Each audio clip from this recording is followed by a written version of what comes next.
আজ আমরা যেহেতু বিরহ তিথি, সেজন্য আমরা ভক্ত ভগবানের সেব্য সেবক তত্ত্বের যে সম্বন্ধ কিঞ্চিত আস্বাদনে ব্রতী হব।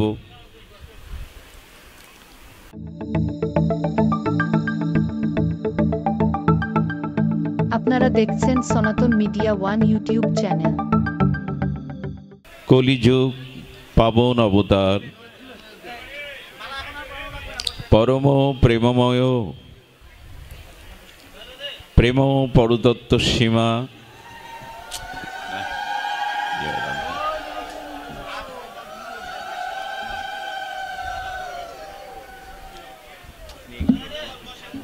বোঝে না, প্রেম পরতত্ত্ব সীমা, রাস বিলাসের চরম পরিণতি, প্রেম বিবর্ত বিলাস শ্রীমূর্তি, সভজন বিভজন সর্বপ্রয়োজন অবতার ও সার শিরোমণি শ্রী শ্রী নদিয়ানন্দ আনন্দকন্দ গৌর নিত্যানন্দের অপর অনুকম্পায় শ্রী শ্রী গান্ধার্বিকা গিরিধারীর অহৈতুকী করুণায়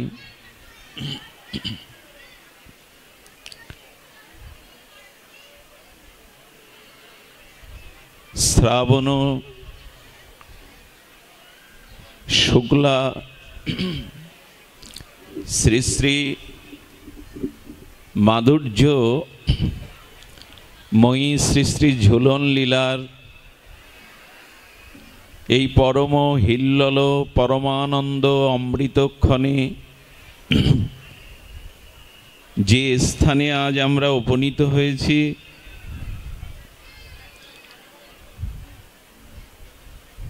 এই স্থান ধাম মহিমার তত্ত্বে পরিপূর্ণ। এটি শ্রীঅঙ্গন শ্রীধাম।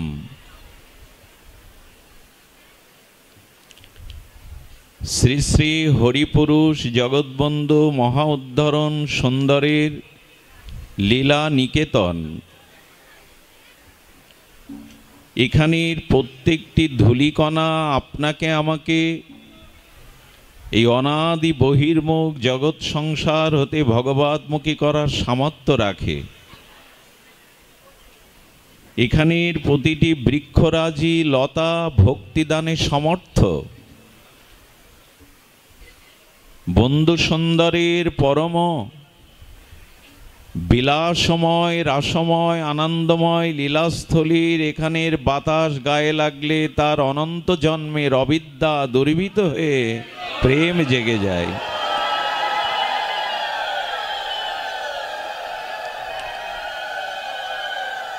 কলিযুগের যুগধর্ম জীবধর্ম যে হরিনাম সংকীর্তন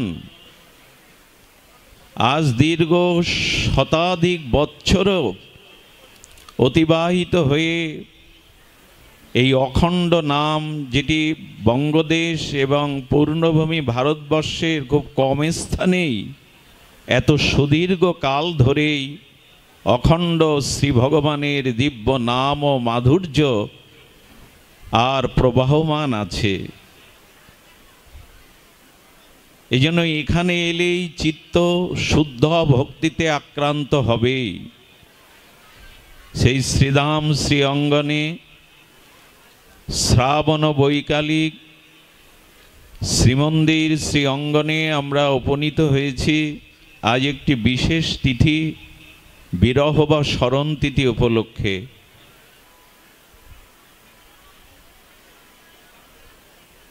শ্রী শ্রী দিগম্বরী দেবী, যিনি প্রভু সুন্দরের মহা উদ্ধারণ লীলাতে লীলা সহায়িকা হয়ে আর বাৎসল্য রতিমতিতে মা যশোদার মতো আর কৌশল্যার মতো জগৎজননী সচিমার মতো তিনিও আস্বাদন করেছিলেন এই বাৎসল্য রস। জগৎকে কোলে করে, বন্ধু সুন্দরকে কোলে করে তারই বিরহ তিথি স্মরণ তিথিতে শ্রাবণ শুক্লা শ্রী শ্রী ঝুলন রহলীলার এই মহামাহেন্দ্রক্ষণী শ্রী অঙ্গনে ভাগবতীয় ভক্তি পূর্বে হরিকথার শুভারম্ভে অস্মাদীয় পরমারাধ্য শ্রীগুরুপাদ পদ্মে পরাধ্য কোটি দণ্ডবত প্রণতি। এই শ্রী অঙ্গনের মহানাম সম্প্রদায়ের যিনি পরম আচার্য প্রবর প্রাতঃস্মরণীয় নিত্য বন্দনীয় চরণ শ্রীশিল কান্তিবন্ধ দাস ব্রহ্মচারীর চরণ বন্দনা করে তার একান্ত করুণা কণা প্রার্থনা করছি। ইতিপূর্বে যিনি আজকের এই মহান বিরহ তিথির স্মরণ তিথির উপলক্ষে শ্রী শ্রী দেবঙ্গরী দেবীর দিব্য চরিতবালা, তার দিব্য জীবন, তার বিশুদ্ধ বাৎসল্য প্রীতি ভক্তি প্রভু সুন্দরের উপরে বিভিন্ন দৃষ্টান্ত দিয়ে সেই দিগম্বরী দেবীর স্মৃতিকে মন্থন করে করে আমাদের হৃদয়ে স্থাপন করে জানাচ্ছিলেন কিভাবে ভগবানকে সেবা করতে হয়, কিভাবে বাৎসল্য রসের আস্বাদন আর আস্বাদিত হন, সেই পরম বিষয় বলছিলেন শ্রীমৎ অনন্ত বন্ধু ব্রহ্মচারী। তৎসহ শ্রীঅঙ্গনের শ্রীধামের বন্ধু ব্রহ্মচারী প্রণম্য সুহৃদ স্নেহাশীর যারা আছেন বয়স ভেদে সকলকে সশ্রদ্ধ দণ্ডবত প্রণতি জ্ঞাপন পূর্বক আজ আমরা যেহেতু বিরহ তিথি, সেজন্য আমরা ভক্ত ভগবানের সেব্য সেবক তত্ত্বের যে সম্বন্ধ কিঞ্চিত আস্বাদনে ব্রতী হব। দেখুন, যেন বঞ্চিত না হই আমরা শ্রীমান মহাপ্রভুর প্রেম পরদত্ত সীমার প্রিয় পার্শ্বদবৃন্দর মধ্যে অন্যতম শ্রীশিল প্রবোধানন্দ সরস্বতীপাদ। তিনি তার অমর গ্রন্থ শ্রী শ্রী চৈতন্য চন্দ্রামৃতে বলছেন, বঞ্চিত হস্মি বঞ্চিত হস্মি বঞ্চিত হস্মি ন সংশয়। এখানে ত্রয়ী তিনবার বঞ্চনার কথা বলছেন। আমি বঞ্চিত, আমি বঞ্চিত, আমি বঞ্চিত, নিশ্চয় বঞ্চিত। কেন? বিশ্ব গৌর রসে মগ্নং, অনন্ত বিশ্ব ব্রহ্মাণ্ডে শ্রী ভগবানের নামে শ্রী গৌর রসে গৌর প্রেমে নিমগ্ন হলো, ডুবে গেল। স্পর্শ অপি মম ন ভবেৎ, শুধু আমার হৃদয় স্পর্শ করল না। এই লীলা, এই প্রেম, এই রস শুধু আমার চিত্ত স্পর্শ করল না। এটি ভক্তের দৈন্য এবং আক্ষেপিকা প্রার্থনা। এই মায়াময় ত্রিগুণময় জন্ম মৃত্যু জরা ব্যাধির কাল কবলিত সংসারে ভগবানকে ভুলেই রয়েছি। শব্দ স্পর্শ রূপ রস গন্ধ সংসারের প্রপঞ্চময় বিষয়ে আসক্ত হয়ে আছি। আমার চিত্তে আমার হৃদয়ে অনাদিকালের আবর্জনা, বিষয় বাসনা, কামনা বাসনা, ভোগ বৃত্তি মাখা। আজ গৌর রসে, আজ বন্ধু সুন্দরের লীলা রসে, আজ হরিনামের রসে আমার হৃদয় মগ্ন হলো না। আমি বঞ্চিত হলাম, আমি বঞ্চিতই হলাম, বঞ্চিতই রইলাম। এই রস কবে আমাদের চিত্তকে স্পর্শ করবে? এই চিন্ময় দিব্য অপ্রাকৃত নির্মল ভাগবত নামরস, প্রেমরস, সেবারস, সঙ্গরস, কথামৃত রস, এই রসে কবে আমার চিত্ত স্পর্শ করবে? এই রসে কবে আমি অবগাহন করব? আমি বঞ্চিতই রইলাম। আমার নিতাই বলা হলো না, আমার গৌর বলা হলো না, আমার হরি বলা হলো না, আমার বন্ধু সুন্দরের ভজন হলো না। আমি বঞ্চিতই রইলাম। এই হাহাকার কি জাগে? এই অভাববোধ কি আমাদের জাগে? আমার হলো না, আমি বঞ্চিতই রইলাম। ভজন শুরু হয় এই হাহাকার থেকে। ভজনের শুরু কখন? ভজন আসলে কাকে বলে? ভজন মানে সেই পরম শ্রেয় বস্তুকে, শ্রেয়রও শ্রেয়, অত্যান্তিক শ্রেয়, আমি তাকে হারিয়েছি, ভুলে গেছি। সেই হারানো অত্যান্তিক শ্রেয় প্রিয়কে অন্বেষণ করার নামই হলো ভজন। কত জন্ম, কত কাল তোমাকে হারিয়েছি। তো এই যে অভাববোধ, হাহাকার বোধ, আমার নিতাই বলা হলো না, আমার গৌর বলা হলো না, বঞ্চিত হস্মি, আমি বঞ্চিতই রয়ে গেলাম। এই হাহাকার থেকেই আমাদের ভজনের শুরু। সুধীজন, আজ যেমন বিরহ তেমনি আনন্দেরও দিন।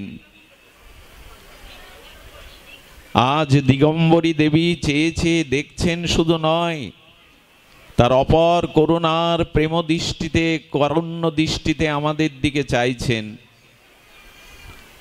দেখুন, ভগবানের তিথি যেমন পবিত্র, ভগবানের তিথি যেমন আমাদের পালন করা একান্ত কর্তব্য, ভগবানের তিথির যে মহিমা, ভক্তের তিথি পালন করা সেই একই মহিমা। বরঞ্চ ভগবান আরো প্রসন্ন হন।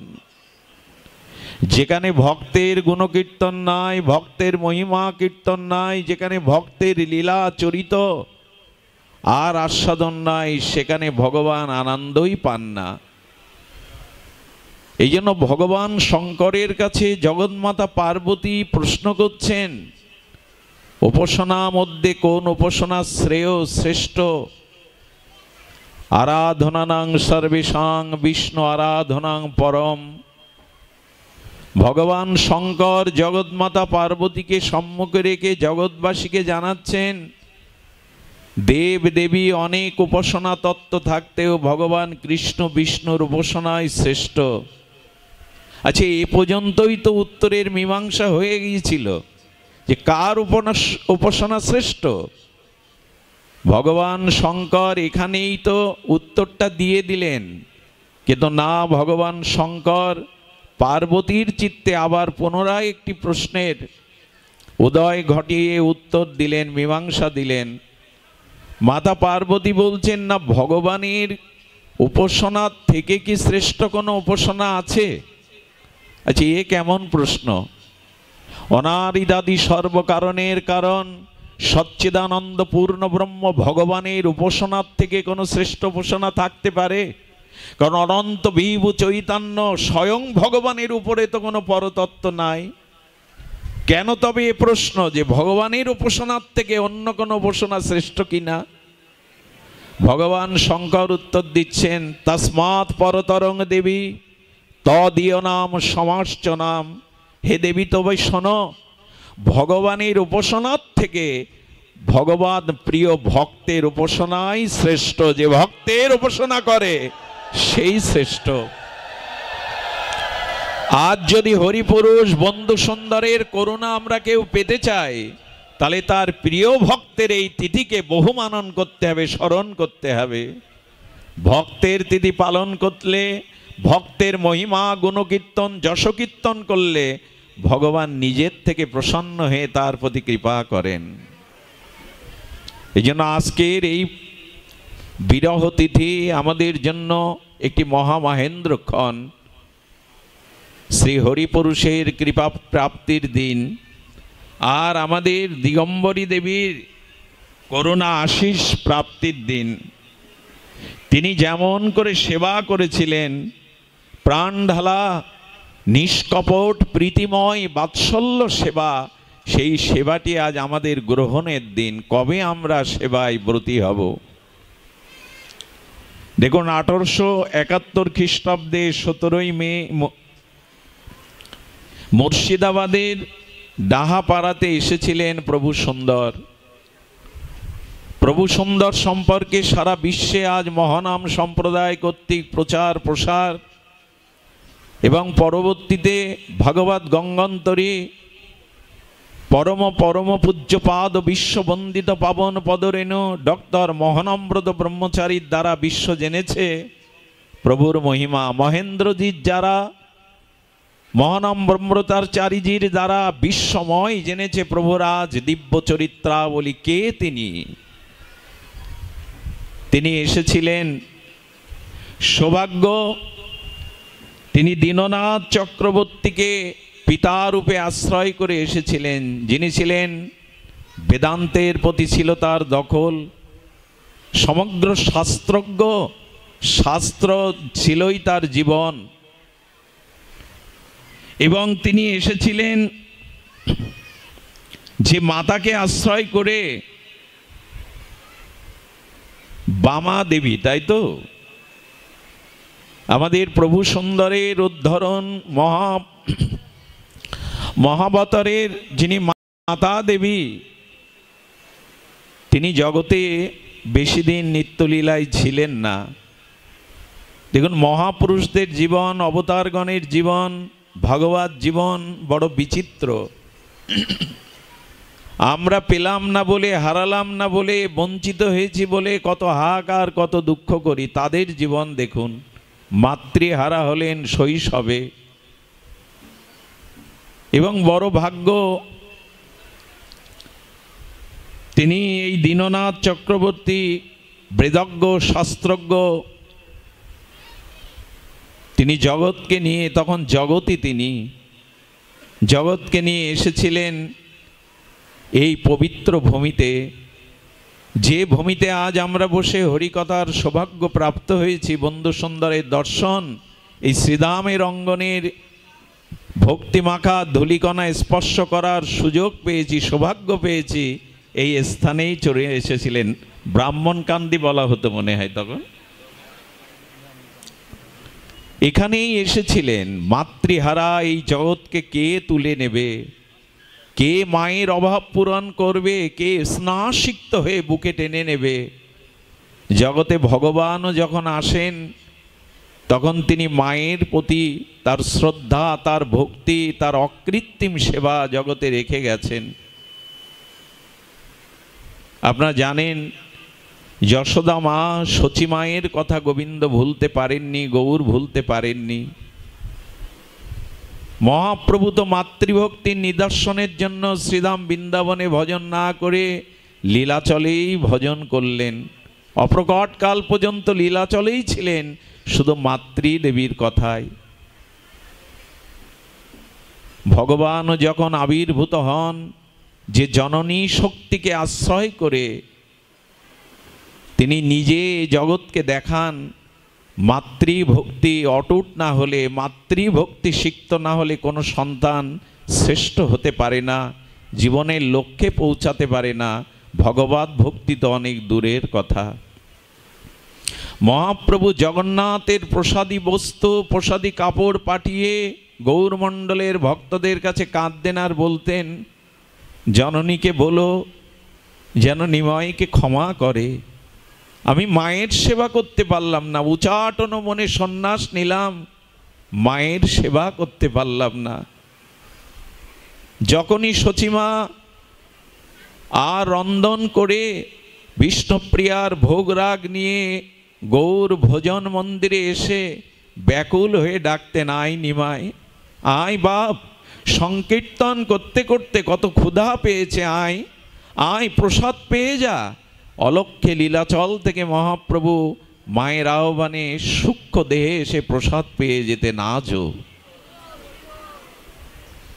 এই জন্য মাতৃ স্নেহ থেকে বঞ্চিত হয়েছিলেন প্রভু সুন্দর, কিন্তু ভগবানের সেবার জন্য সেই স্নেহ ভরা, বাৎসল্য প্রীতি ভরা বুক নিয়ে এসে দাঁড়িয়েছিলেন। আজকে যার স্মরণ তিথি, বিরহ তিথি, তিরোধান তিথি, সেই প্রাতঃস্মরণীয়, আমাদের সকলের বন্দনীয়, যিনি শ্রী ভগবানকেই পুত্র স্নেহে, বাৎসল্য প্রেমে আর নিষ্কিঞ্চন সেবা দিয়ে নিজে ধন্য হয়েছেন, জগৎকে ধন্য করেছেন, শ্রী আমাদের এই দিগম্বরী দেবী। কত ভাগ্য হলে শ্রী ভগবানের সেবা আর মাতৃ এই স্নেহে বাৎসল্য প্রেমে তাকে সেবা করা যায়। সুধীবৃন্দ, এই সেবার বিষয়ে একটি কথা আমি আপনাদের বলবো, কেন ভগবানের সেবা করতে হয়, কেন আমরা তাকে স্মরণ করছি। ঈশ্বর স্বরূপ ভক্ত তার অধিষ্ঠান। কবিরাজ কৃষ্ণ গোস্বামী বলছেন এই শ্লোকটির উপরে কিঞ্চিত আলোচনা, খুব ধ্যান দিন। ঈশ্বর স্বরূপ ভক্ত তার অধিষ্ঠান, ভক্তের হৃদয়ে কৃষ্ণের সতত বিশ্রাম। কবিরাজ কৃষ্ণ গোস্বামী এই দার্শনিক আচার্যের চৈতন্য চরিতামৃতের এই পয়ারটির উপরে আমাদের দার্শনিক আচার্যরা যেভাবে ব্যাখ্যা করেছেন অভূতপূর্ব। ঈশ্বর স্বরূপ ভক্ত শব্দটির দিকে ধ্যান দিন। তার অধিষ্ঠান, ঈশ্বরের যে স্বরূপ, সাম্যক স্বরূপ, সেই স্বরূপ হলেন, সেই স্বরূপের অধিষ্ঠানই হলো ভক্ত। ঈশ্বর স্বরূপই ভক্ত। একটু ব্যাখ্যা করা প্রয়োজন। অনেকেই ভগবান এই বিষয় নিয়ে আমাদের মাথা ঘুলিয়ে যায়, আমরা সিদ্ধান্তহীনতায় ভুগি। তুলসীদাস গোস্বামী রামচরিত মানসে বলছেন, ভক্ত ভক্তি ভগবন্ত গুরু চতুর নাম বপু এক, ইনকো চরণ বন্দিয়ে নাশত বিঘ্ন অনেক। ধ্যান দিন শব্দের দিকে।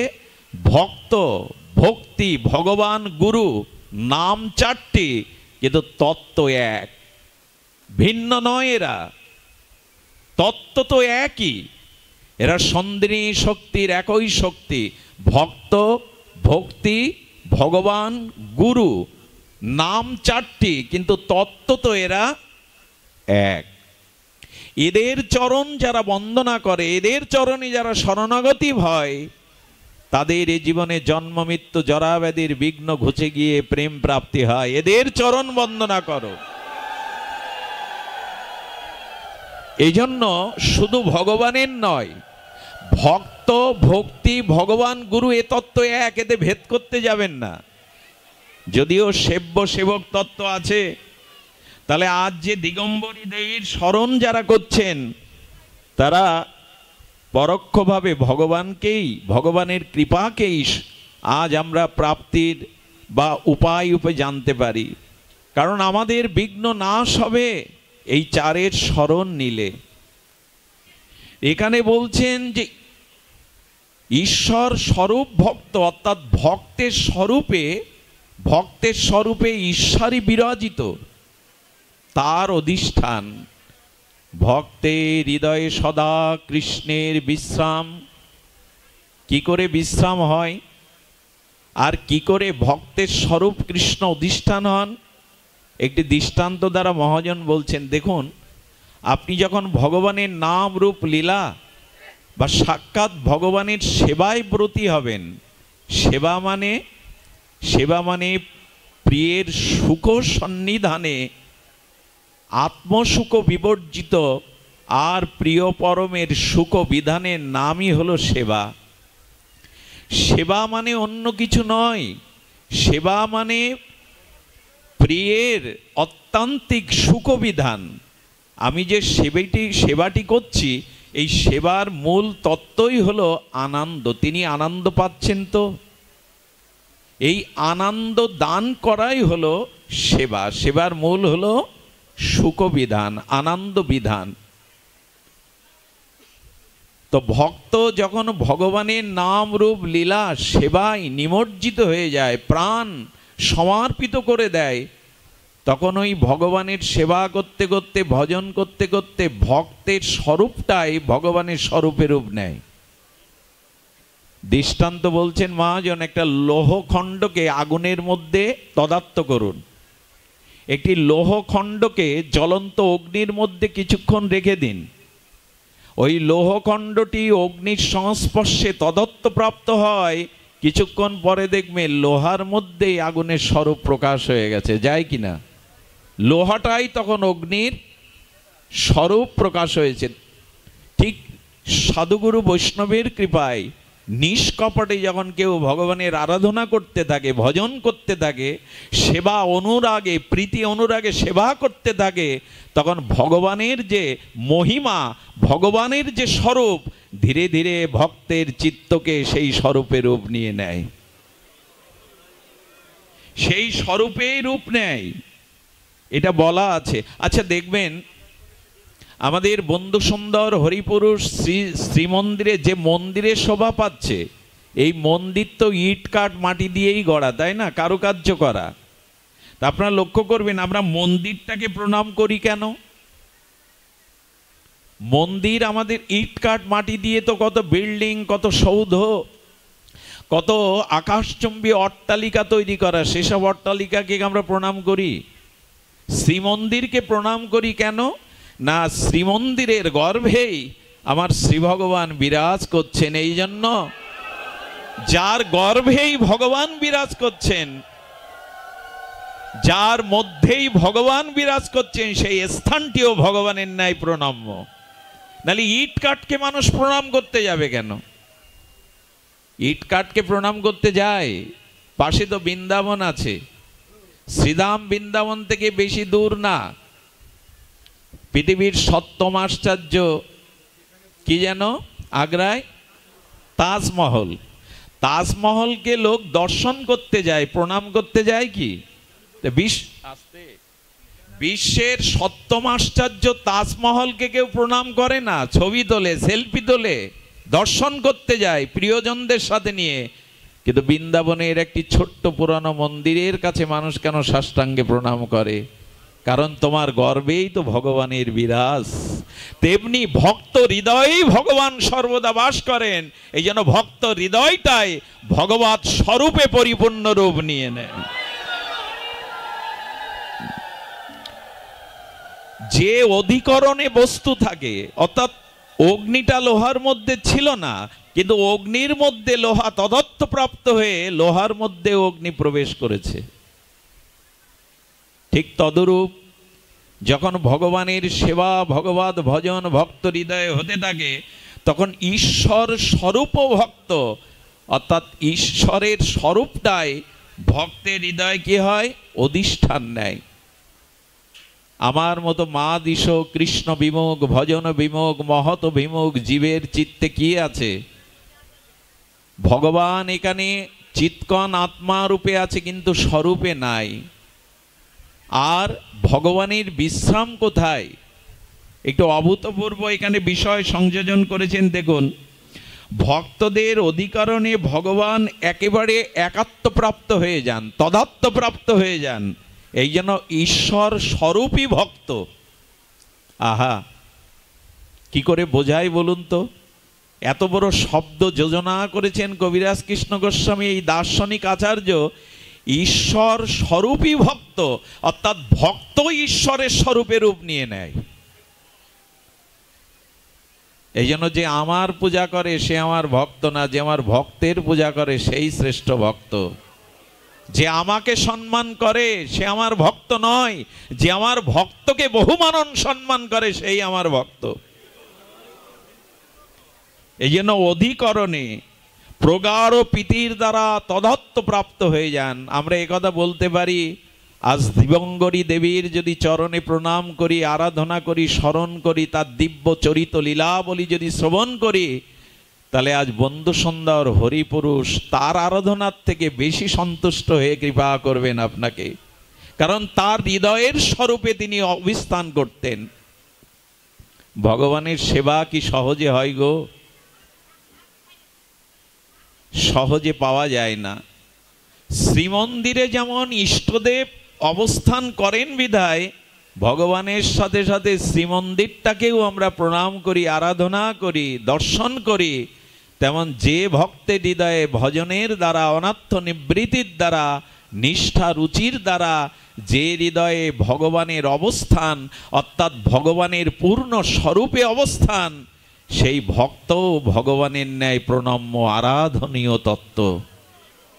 ভগবানের ন্যায় ভক্ত আরাধিত তত্ত্ব। এই জন্য তো আজ এই তিথির আরাধনা। এই তিথির আরাধনা কেন? কারণ ভক্ত ভক্তের হৃদয়ে ভগবান। আচ্ছা, এখানে একটি অপূর্ব শব্দ যোজনা করেছেন এই পয়ারে, ভক্তের হৃদয়ে কৃষ্ণের সতত বিশ্রাম। আচ্ছা, মানুষ বিশ্রাম নেয় কোথায়? দোকানে, অফিসে, হাট বাজারে।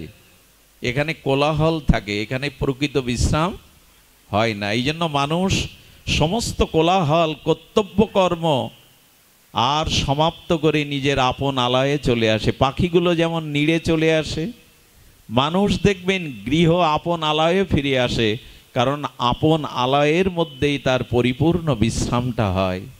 অফিসে হয়, বাজারঘাটে হয়, হাটের মধ্যে বিশ্রাম হয়। তো গোবিন্দের আর বিশ্রামের জায়গা নেই, ভক্তের হৃদয়ে তার সতত বিশ্রাম। সতত মানে সর্বক্ষণই, নিরন্তর ভগবান বিশ্রাম করেন ভক্তের হৃদয়ে, যেটা বৈকুণ্ঠেও সবসময় বিশ্রাম করেন না, যোগীদের হৃদয়ে করেন না। কেন করেন? কারণ ভক্তের হৃদয়ের কোলাহল নেই, ওইখানটা শান্ত। কৃষ্ণ ভক্ত নিষ্কাম, অতএব শান্ত। শান্তির জায়গা কোথায় জানেন? যেখানে কোনো কাম কামনা বাসনা নাই, সেটাই প্রকৃত বিশ্রামের জায়গা ভগবানের। একটা বিষাক্ত কণ্টক যদি দেহে বিদীর্ণ হয়, একটা বিষাক্ত কাটা বিদীর্ণ হলে পুরো শরীরটা জড়ো জড়ো হয়, তা আমার মতো মাদিস জীবের হৃদয়ে হাজার হাজার কামনা বাসনার কাটা বিদ্ধে থাকলে সেখানে কি শান্তি পাওয়া যায়? আর ভগবানকেও বিশ্রাম দেওয়া যায়? আমাদের চিত্ত তো অশান্ত, বিষয় বাসনায় কামনায় অশান্ত, ওখানে ভগবান বিশ্রাম নিতে চান না। এই জন্য বললেন ভক্তের হৃদয়ে সতত কৃষ্ণের বিশ্রাম। ভগবান কোথায় বিশ্রাম নেন? যে হৃদয়ে ভক্তি ছাড়া, সেবা ছাড়া, অনুরাগ ছাড়া সসুখ বাসনা কামনা বাসনা নেই, যে হৃদয় কামনা বাসনা হতে শান্ত হয়েছে, নির্মল হয়েছে, সেই হৃদয়ে ভগবান সতত বিশ্রাম করেন। আমাদের হৃদয়ে এত জ্বালা, এত অশান্তি, এত বিষয়ে অগ্নির তাপ কেন? এত ভব মহা দাবাগ্নি, এত দাবাগ্নির মতো আমাদের হৃদয় জ্বলছে জন্মান্তরের। কারণ কামনা বাসনা আমাদের চিত্তকে দাবাগ্নির মতো জ্বলছে। তিতাবদগ্ধ জ্বালায় আমাদের হৃদয়ে বিশ্রামের জায়গা কই? এখানে কামনা বাসনার কোলাহল আছে কি না? এই জন্য ভক্তের হৃদয় শান্ত। তোমার সেবা ছাড়া, তোমার সুখ ছাড়া আমি অন্য কিছু চাই না।